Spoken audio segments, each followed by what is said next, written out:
Para petugas medis dan guru di Jember ini terlihat gembira karena PT KAI Daob 9 Jember memberikan layanan tak biasa kepada kedua profesi tersebut.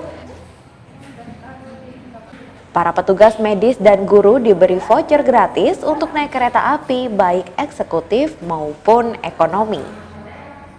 Untuk persyaratannya pun cukup mudah. Para petugas medis dan guru tinggal menunjukkan KTP juga kartu anggota tenaga medis atau guru di layanan customer service stasiun kereta api Jember. Voucher ini berlaku hingga akhir November 2020. Pembagian voucher gratis ini mendapat respon positif dari para petugas medis dan juga guru. Saya bersyukur sekali ya, terima kasih kereta api mempedulikan tenaga kesehatan seperti saya untuk mendapatkan tiket voucher gratis kelas eksekutif ini. Tadi saya dapatkan kelas eksekutif. Ya. Persyaratannya untuk menunjukkan surat izin praktek sama kartu anggota. Sementara menurut Humas PT KAI Daob 9 Jember, pemberian voucher gratis kepada para pahlawan kemanusiaan dan pahlawan tanpa tanda jasa ini sebagai bentuk kepedulian PT KAI dan juga untuk menyambut Hari Pahlawan yang jatuh pada tanggal 10 November. KAI Daob 9 memberikan apresiasi yang diberikan untuk guru sama tenaga medis. Nah, dalam hal ini guru yang mendapat itu dari tingkat TK hingga SMA ataupun sederajat serta tenaga medis. Yang dikecualikan adalah dokter, kemudian petugas administrasi dan tata usaha. Nah, dalam hal ini KAI Daob 9 membagikan voucher gratis sebanyak 334, diantaranya 100 untuk KA eksekutif dan 234 untuk KA ekonomi. Untuk mana?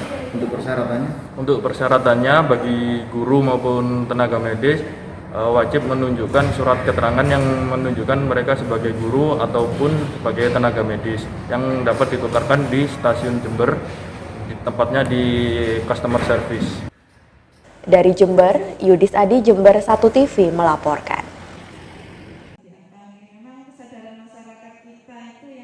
Sosialisasi kepada para kader Posyandu yang dilakukan oleh petugas Puskesmas Kecamatan Ambulu ini membahas tentang penyebaran kasus anosmia. Para penderita biasanya kehilangan daya penciuman dan berkurangnya kemampuan indera perasa. Kasus ini sudah mulai banyak dialami oleh warga Jember. Anosmia ini harus diwaspadai karena merupakan salah satu tanda terinfeksi virus corona. Namun, untuk bisa memastikan identifikasi, warga dihimbau memeriksakan diri ke puskesmas untuk dilakukan swab, agar penyebab kasus tersebut bisa didiagnosa secara lebih akurat. Seperti yang disampaikan oleh Dr. Yaya selaku Kepala Puskesmas Ambulu. Indera penciuman, jadi dia tidak bisa bau harum, tidak bisa bau masakan yang enak, tidak bisa bau yang lain-lainnya, tidak bisa. Jadi sudah hilang mati rasa ya, hidungnya saja yang mati rasa. Jadi kalau sudah ada seperti itu masyarakat harus waspada. Biasanya yang kita periksakan swab tanpa gejala apapun, anosmia saja, itu biasanya positif. Sudah banyak masyarakat kita banyak. Ya, tapi mereka takut. Masyarakat itu takut kalau diperiksa, takut kalau ketahuan bahwa dia COVID, karena stigma di masyarakat kita. Yang COVID itu biasanya kan dijauhi ya memang mereka harus isolasi mandiri. Artinya bukan dijauhi, tapi kita mendukung siapapun yang positif untuk isolasi mandiri. Dari Ambulu, Bambang Sugiarto, Jember 1 TV melaporkan.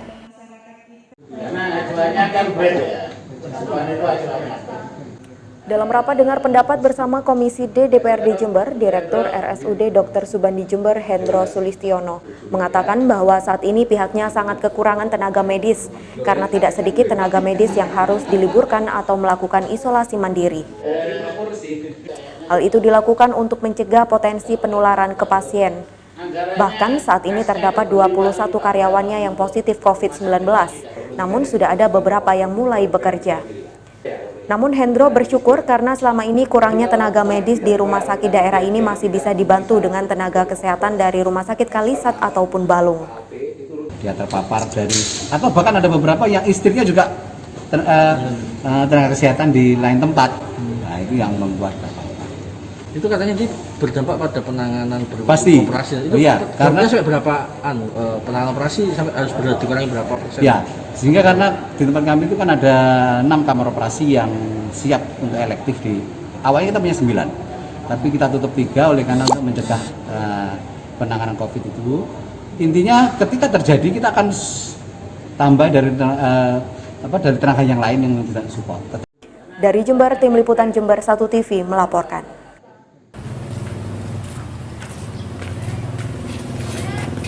Pada masa pandemi COVID-19, banyak ekonomi masyarakat yang terpuruk lantaran di PHK atau dirumahkan. Hal tersebut sangat mempengaruhi pada perekonomian dan juga sangat berdampak pada keluarga. Di Pengadilan Agama Jember sejak bulan September 2020, terjadi peningkatan tajam jumlah perceraian yang didominasi pasangan usia 30 hingga 50 tahun karena faktor perekonomian keluarga yang terpuruk. Selain itu, faktor pertengkaran lantaran ketidakcocokan dan faktor gangguan dari orang ketiga juga terjadi peningkatan namun jumlahnya tidak signifikan. Perceraian itu memang didominasi pada usia 30 sampai 50. Faktornya yang paling banyak itu karena ekonomi. Karena ekonomi. Berapa persen Pak peningkatannya?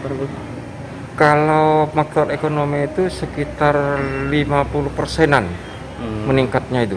Faktor ekonomi ini ya, faktor ekonomi.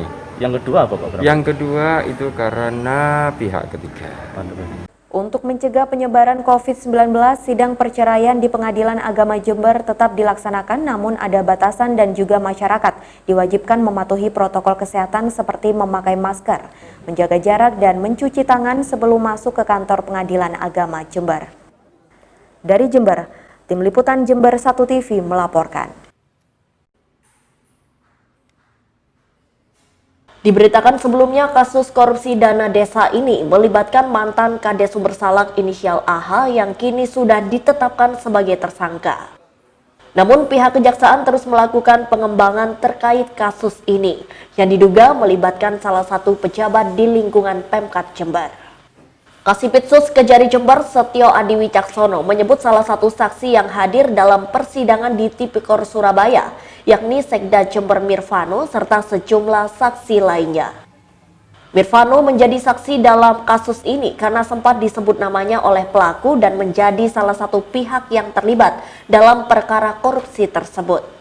Usai menghadirkan saksi, lebih lanjut kejaksaan juga akan menghadirkan saksi ahli dari Inspektorat Pemkab Jember. Selanjutnya, Setio Adi menambahkan usai mendengar kesaksian para saksi, tidak menutup kemungkinan ada tersangka baru dalam kasus ini, mengingat kejaksaan dan majelis hakim akan terus mengembangkan kasus korupsi yang merugikan negara ratusan juta rupiah. Terkait sidang lanjutan Kepala Desa Sumbersalak, Abdul Haki, kemarin kita sudah melakukan pemeriksaan terhadap saksi-saksi. Menyambung dari sidang sebelumnya di mana saksi-saksi juga sudah diundang semuanya, dan kemarin tanggal 9 November 2020 salah satu saksinya adalah Sekda, di mana Sekda menerangkan sesuai dengan apa yang ada dalam berita acara pemeriksaan yang ada dalam perkara yang dilakukan oleh tim penyidik Kejaksaan Negeri Jember. Dari Kejaksaan Negeri Jember, Yudisa di Jember 1 TV melaporkan.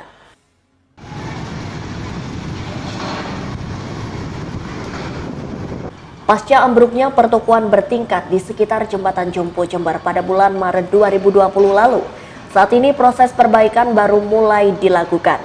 Karena sebelumnya masih menunggu proses penganggaran dari Balai Besar Pelaksanaan Jalan Nasional atau BBJN.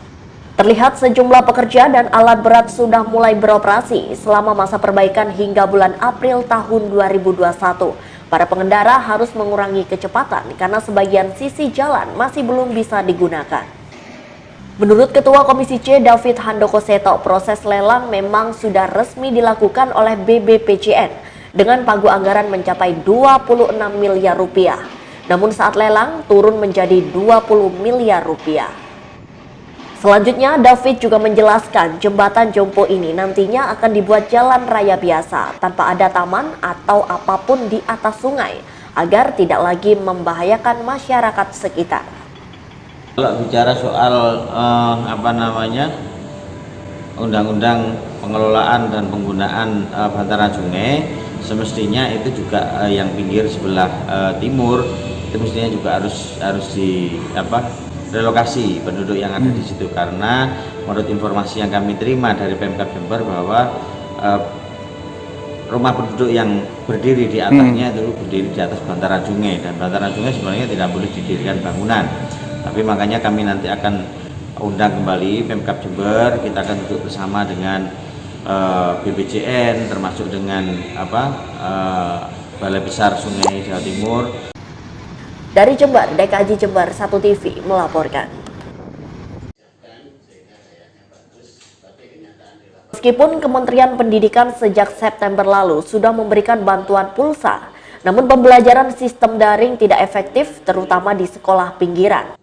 Sebab masih banyak siswa di pinggiran yang belum memiliki smartphone. Jika ada sekalipun, mereka kesulitan untuk mendapatkan akses jaringan. Hal tersebut diungkapkan oleh Kepala Dispendik Jember Edi Budi Susilo dalam rapat dengar pendapat di gedung DPRD Jember. Untuk itu, Edi berharap guru SD dan SMP di pinggiran seperti Silo, Tempurjo, dan juga kecamatan yang lain yang masih belum terjangkau jaringan internet bersedia keliling mendatangi rumah siswa. Atau bisa juga siswa datang ke sekolah sekedar untuk mengumpulkan tugas yang telah diberikan, tetapi tetap dengan menerapkan protokol kesehatan. Setelah kita coba evaluasi, pertama misalnya sarana prasarannya tidak mendukung. Tidak semua siswa kita, peserta didik kita memiliki alat komunikasi HP. Yang kedua, ada yang memiliki alat komunikasi HP, tetapi di tempat itu sinyal juga naik turun. Bahkan ada kemudian tidak ada sinyal. Punya HP, kemudian ada sinyal. Persoalannya adalah terkait dengan pulsa. Meski demikian, untuk melaksanakan pembelajaran tatap muka sejauh ini Edi belum berani mengusulkannya. Sebab sebagian besar kecamatan di Jember masih belum aman dan jumlah pasien terpapar COVID-19 masih cukup tinggi. Dari Jember, DKJ Jember 1 TV melaporkan.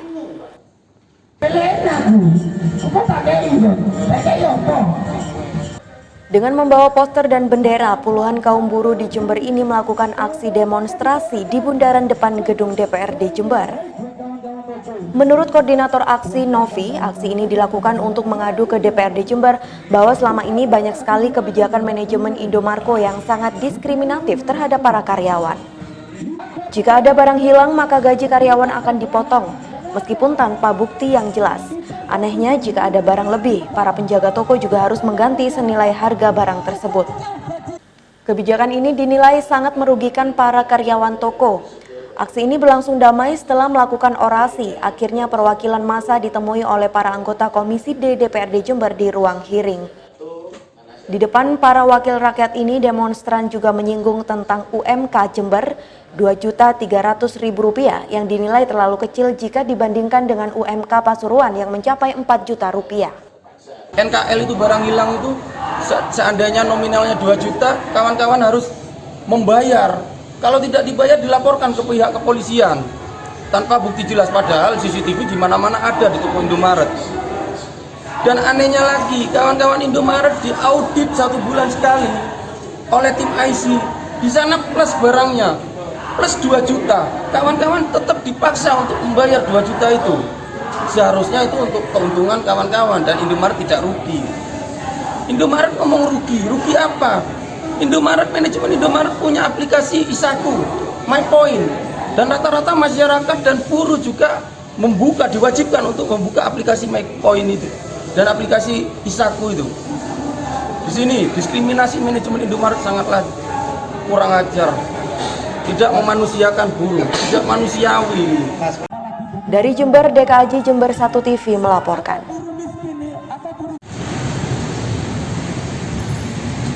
Banner bergambar surat Gubernur Jawa Timur Khofifah Indar Parawansa tentang usul pencopotan Bupati Jember Faidah kepada Menteri Dalam Negeri yang terpasang di depan kantor DPRD Jember menjadi target vandalisme.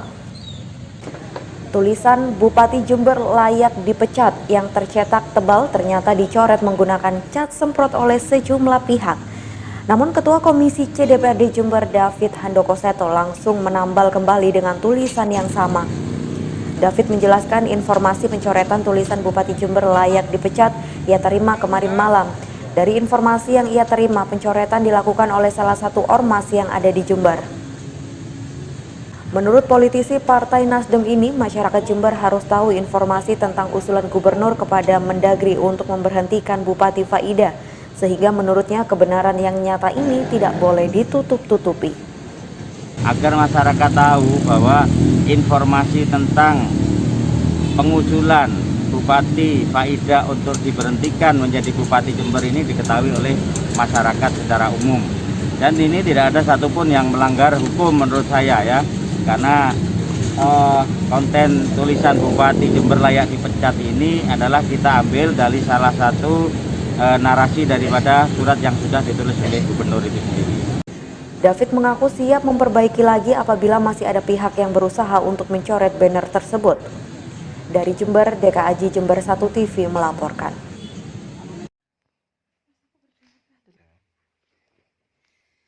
Video mesum yang diperankan oleh dokter dengan bidan viral di media sosial dan juga aplikasi WhatsApp.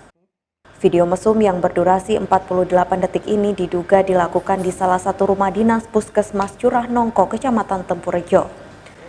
Dalam video yang beredar di masyarakat, kedua tenaga kesehatan yakni AY dan AM ini sedang melakukan hubungan intim dan masih memakai baju seragam dinas kesehatan. Akibat tersebarnya video hubungan intim ini membuat resah masyarakat setempat dan kini menjadi perhatian pihak Inspektorat Pemerintah Kabupaten Jember. Sementara untuk pemberian sanksi kepada kedua ASN, dokter dan bidan ini kini masih dalam pembahasan pihak terkait. Ya, nanti Dinkes akan melaporkan kepada saya dan saya akan memberikan masukan ke beliau. Kalau memang sanksi itu sanksinya apa saja?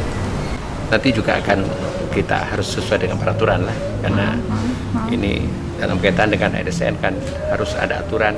Ya, saya kira akan kita kembalikan kepada aturan aja. Saya dapat masukan dari, soalnya kalau saya langsung melakukan nanti Dinkesnya tidak punya kerjaan ini.